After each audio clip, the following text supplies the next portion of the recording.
আখিৰুজ্জামান আহমেদৰ মহানুভৱতা চলন্ত ৰেলত প্ৰসূতিৰ সন্তান প্ৰসৱ কৰোৱালে আখিৰুজ্জামান আহমেদে বাচ্চা হোৱাৰ পিছত কান্দিছিলে আৰু কান্দিলে মানে আমি গম পাওঁ যে শ্বাস প্ৰশ্বাসটো ভালকৈ চলি আছে আৰু হেল্ডি আছে বেবিটো জিএমচিএইচৰ MBBSৰ ছাত্ৰ আখিৰুজ্জামান আহমেদ ৰেলেৰে গুৱাহাটীৰ পৰা ধুবুৰীলৈ গৈ আছিল চিকিৎসক ছাত্ৰ আখিৰুজ্জামান আহমেদ সময় তেতিয়া পুৱতি নিশা 3:30 হঠাৎ প্ৰসৱ বেদনাত ছটফটাই উঠিল এগৰাকী মহিলা উপায়হীন হৈ MBBSৰ চূড়ান্ত বৰ্ষৰ ছাত্ৰ আখিৰুজ্জামান আহমেদে গাত পাতি ল'লে সকলো দায়িত্ব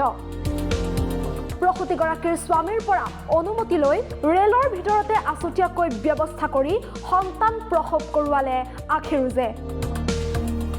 লগত থকা প্ৰাথমিক সামগ্ৰীৰ সহায়ত চলন্ত ৰেলতেই প্ৰসৱ হ'ল এটি নৱজাতক ইয়াৰ পাছতেই নিজৰ অভিজ্ঞতা ব্যক্ত কৰিলে আখিৰুজে ফাৰ্ষ্ট মানে মই প্ৰি ফাইনেল এক্সামৰ পিছত মানে ঘৰত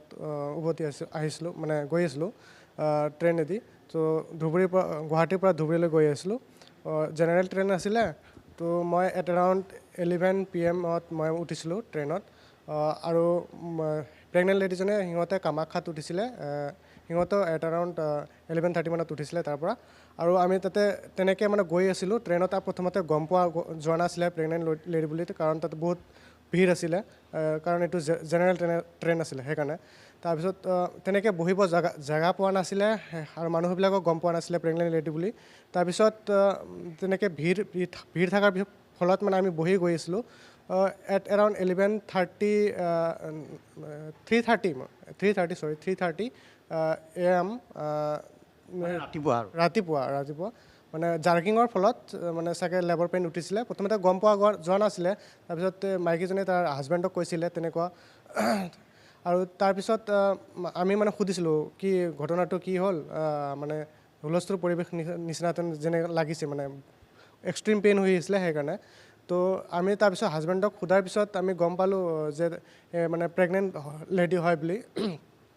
তাৰপিছত সিহঁতেও বহুত মানে চিন্তিব ধৰিলে এতিয়া ইমান ৰাতি কি কৰোঁ কি নকৰোঁ আৰু ডাব্বাত থকা মানুহবিলাকেও বহুত ভয় খাই আছিলে কিন্তু বহুত পেইন হৈ আছিলে আৰু মাইকী মানুহজন কি কৰোঁ কি নকৰোঁ হুলস্থুল অৱস্থা আছিলে তাৰপিছত মই প্ৰথমতে এনেকুৱা অৱস্থা দেখি মানে কোনো সাহস কৰা নাছিলে সেইফালে 2-3জনমান মহিলা মানুহ আছিলে সিহঁতেও বহুত ভয় খাই আছিলে তাৰপিছত মই নিজৰ পৰিচয় দিছিলোঁ যে মই ফাইনেল ইয়াৰৰ ষ্টুডেণ্ট হওঁ গুৱাহাটী মেডিকেল কলেজত মানে MBBS কৰি আছোঁ তাৰপিছত সেইখিনি কোৱাত সিহঁতে অকণমান মানে ভাল পাইছিলে আৰু সিহঁতেও সাহস আহিছিলে মনত তাৰপিছত মই ক'লোঁ বৰ্তমানতো বহুত কণ্ডিশ্যন বেয়া আৰু মাইকী মানুহজনেও মানে ফ্ল'ৰত পৰি গৈছিলে বহুত পেইনৰ কাৰণে আৰু তেতিয়া মেমব্ৰেন ৰাপচাৰ হৈছিলে আৰু সেইকাৰণে বাহিৰত ফ্লুইড মানে পূৰা ফ্ল'ৰত ওলাই আছিলে আৰু তেনেকৈ ওলাই আছিলে এনেকুৱা অৱস্থা দেখি তাৰপিছত মই ক'লোঁ মানে চবকে ক'লোঁ যে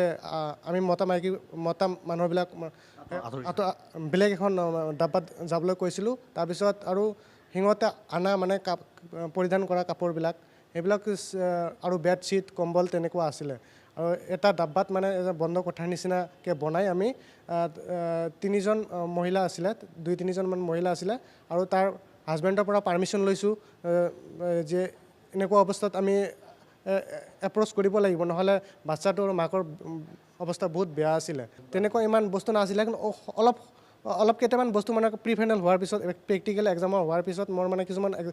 বস্তু আছিল যেনেকৈ আছিলে আৰু গ্ল'ভছ আছিলে এইবিলাক চ' এইবিলাকেদি মানে নৰ্মেল ডেলিভাৰী আমি এপ্ৰ'চ কৰিছিলোঁ মই আগতো গৈছিলোঁ মানে প্ৰাইমেৰী আছিলে চ' 9 month 6 days এনেকুৱা হৈছিলে মই তাৰ হাজবেণ্ডৰ পৰা সুধিছিলোঁ চ' প্ৰাইমেৰী হোৱাৰ ফলত মানে অকণমান কষ্ট হৈছিলে ক্ৰাউনিং অলৰেডি হৈ আছিলে আৰু ছাষ্টেইণ্ড পেইন আছিলে কণ্ট্ৰেকশ্যন আছিলে চ' মই মানে পেৰিনিয়াম ছাপোৰ্ট কৰিছিলোঁ আৰু মাইকী মানুহজনক অকণমান সাহস দিছিলোঁ গতিকে তাৰ ফলত SVT বুলি কয় স্পণ্টেনিয়াছ ভেজাইনেল ডেলিভাৰী হৈছিলে তেনেকুৱা ইমান টাইম লগা নাছিলে 15 minute উইদিন 15 minute বাচ্চা ডেলিভাৰী হৈছিলে বাচ্চা হোৱাৰ পিছত কান্দিছিলে আৰু কান্দিলে মানে আমি গম পাওঁ যে শ্বাস প্ৰশ্বাসটো ভালকৈ চলি আছে আৰু হেল্ডি আছে বেবিটো আৰু তাৰপিছত বাকী প্ৰক্ৰিয়াখিনি যেনেকৈ কোৱাৰ্ড ক্লেম্পিং এইবিলাকৰ কাৰণে মই সিহঁতৰ কাপোৰ আছিলে পৰিষ্কাৰ কাপোৰ আছিলে এইবিলাক সৰুকৈ কাটি গাঁঠি লগাইছিলোঁ কৰ্ডত